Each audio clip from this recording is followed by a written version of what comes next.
justement, à ce sujet-là, est-ce que il y a des gens du métier qui trouvent que ça trivialise un peu la psychologie, ou au contraire, des personnes qui ont une approche plus traditionnelle qui disent c'est génial ce que tu fais, c'est ça le futur, enfin, c'est vraiment une belle manière d'explorer des nouvelles voies pour exposer les gens justement à ce que la psychologie, la psychothérapie a à offrir au public? Alors, assurément qu'il y a des gens qui doivent me trouver nul et trouver que c'est un scandale ce que je fais. Mais l'avantage, c'est que ces gens, ils me contactent pas. En tout cas, pas les psys. Ouais. Le grand public, oui, je reçois des fois des messages d'insultes ou autres, mais ça reste quand même assez... Ouais, ça arrive, ouais, ça reste assez rare. Mais à quel sujet? Des gens simplement qui t'aiment pas? Alors, il y a la bêtise pure, c'est-à-dire, exemple, j'ai eu un gars dernièrement qui devait avoir genre 14 ans, et puis je sais pas, je donne une info, genre vraiment sourcée, une méta-analyse scientifique, machin, puis t'as un gars de 14 ans qui vient te dire c'est n'importe quoi, puis alors clairement il a aucune idée du sujet. Okay. Donc il y a cette catégorie-là, puis après il y avait des trucs où c'était plus...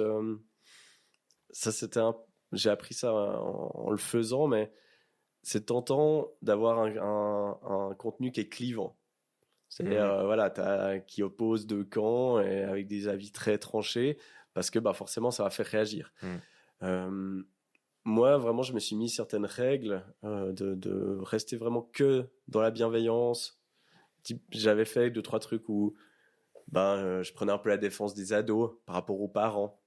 Alors évidemment, les ados, ça marche à fond, mais t'as les parents en contrepartie qui sont un peu là, ouais. En gros, qu'est-ce que tu juges, voilà. Comment ça, la défense des ados contre les parents? Sur quel sujet? Je sais plus, du genre je critiquais ou je rigolais un peu du fait des parents qui arrivent avec leur ado, puis en gros c'est ce qu'on appelle le patient désigné, c'est-à-dire voilà, le problème, voilà, mon fils a un problème, réparez-le entre guillemets, alors que tu vois que les parents ça joue pas du tout. Puis ça, c'est vrai que j'étais tenté de le faire parce que ça marchait beaucoup, mais je voyais qu'il y avait quand même pas mal de négatifs qui sortaient. Puis en fait le truc qui m'a fait pas mal switcher, c'était, je revenais d'un mariage au Kosovo. Alors moi je suis suisse, mais j'étais allé au Kosovo pour un mariage. Et puis là-bas, on a fait que danser pendant genre 4 jours. Et puis il se trouve qu'il y a une musique albanaise qui perce sur TikTok. Puis je me suis dit je prends cette musique, puis je danse dessus avec cette danse traditionnelle.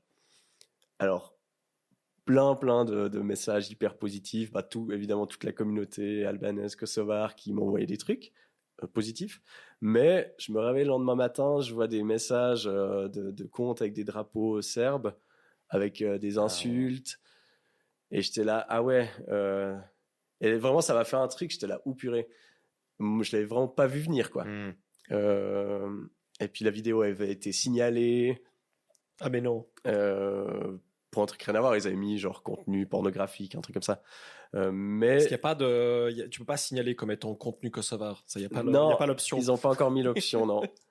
Du coup, depuis ce jour-là, je me suis dit, ok, faut quand même que je fasse gaffe parce que aussi du fait que je voyais, en fait, dès que j'allais en ville, on a commencé à me reconnaître. Ah ouais.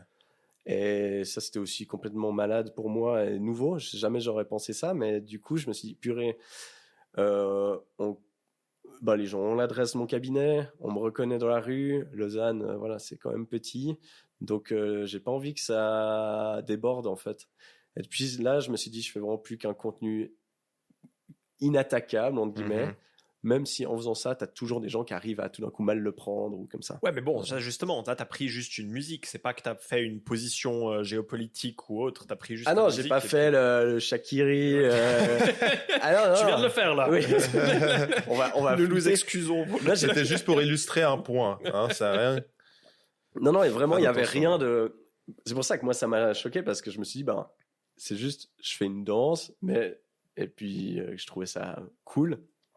Mais voilà, tout d'un coup, ça a été pris comme tout d'un coup, je prends parti pour une communauté et du coup contre une autre. Enfin, c'est complètement malade, ouais. Ouais. Mais parce que au final, en maximisant, plus tu augmentes ton exposition, plus plus tu maximises ce genre d'occurrences finalement, des choses complètement inattendues, des sensibilités qui sont froissées par des choses que tu n'aurais jamais pu imaginer. Ouais, Parce puis que bon, j'imagine cette chanson Kosovar, c'est quoi? C'est de la pop musique au final, c'est pas Ouais, un c'est une chant musique nationaliste traditionnelle. quoi. Alors, non, en tout cas, j'espère pas. Je parle pas albanais, mais non, a priori pas. Ouais. Ouais, mais bon, c'est un peu dommage parce qu'au point, à l'extrême, qu'est-ce que tu as le droit de faire? Tu vas toujours devoir te réfléchir à qu'est-ce qui pourrait être mal pris par Ouais. quelqu'un. Ouais. Ben, du coup, c'est vraiment devenu un point où je fais super attention. J'ai eu d'autres, j'ai une autre anecdote. Alors voilà, là, c'est vraiment isolé, mais j'ai une jeune ado qui, enfin, c'est tragique, mais elle a j'avais tapé son nom sur Google parce que j'ai commencé à recevoir plein de messages hyper violents. Et puis en fait, c'est une jeune qui a plusieurs troubles, hein. Elle a un autisme avec plein de problèmes. Et j'avais pris contact avec sa mère, puis qui me disait que ça savait juste pas comment gérer ça. Mais là, je reçois toutes les semaines des messages de cette fille avec enfin, des insultes, enfin, c'est juste surréaliste. Alors voilà, maintenant, bah, je bloque et puis je connais le contexte, mais quand t'as vraiment des menaces de mort dedans, des trucs. Alors, la première fois que tu reçois ça, tu te dis, oula, est-ce que je dois le prendre Sérieux. au sérieux ou pas? Maintenant, je le vois avec un œil tragicomique, mais ouais, je fais attention à ça. Est-ce que tu as remarqué une corrélation, je dirais, entre l'expansion de ton audience via ces réseaux sociaux notamment et une augmentation des sollicitations purement professionnelles, finalement, des gens qui te contactent simplement pour faire une séance avec toi? Absolument, ouais. Ah oui, ouais, non, c'est évident. Ben, mes canaux où les gens arrivent, c'est en gros Google quand même en premier, le bouche à oreille, puis les réseaux sociaux. Ok.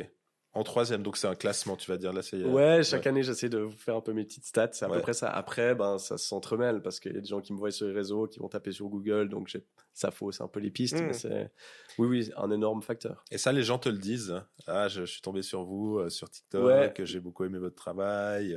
C'est ça qui m'a. Mais je le demande. Je le Ah demande ouais, aussi ok. pour mes stats. Ah, d'accord. Je demande comment est-ce que vous êtes tombé sur moi. Puis c'est marrant parce que quand les gens me trouvent sur TikTok, alors de moins en moins, mais souvent ils sont gênés.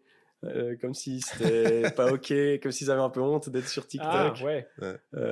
C'est connoté un peu, ouais, très, très jeune. Ouais, bah, de moins en moins. C'est plus du tout jeune, TikTok. Mais, et puis, ben, d'autres sollicitations, c'est beaucoup plus du coup les médias. J'ai eu énormément d'articles, de presse, etc. Parce que ben, les journalistes, ben, ils vont taper psychologue, et puis ben, je suis assez bien référencé, donc j'ai pas mal de demandes comme ça. Ou pour des travaux de maturité de gymnasien. Alors, au début, je répondais à tout. J'ai même fait des Skype et des trucs au début. Mais maintenant, j'arrête un peu parce que souvent, c'est... Bah, il demandait quoi? De t'interviewer pour un travail de Mathieu? Ouais, bah, pour mon travail de Mathieu, j'ai besoin d'un psychologue. Puis bah, évidemment, c'est moi qui contacte. Ah, bah oui, bien sûr. Puis après, c'est des questions souvent... Enfin, en gros, ils s'attendent à ce que je fasse leur travail de Mathieu souvent. C'est un peu ça.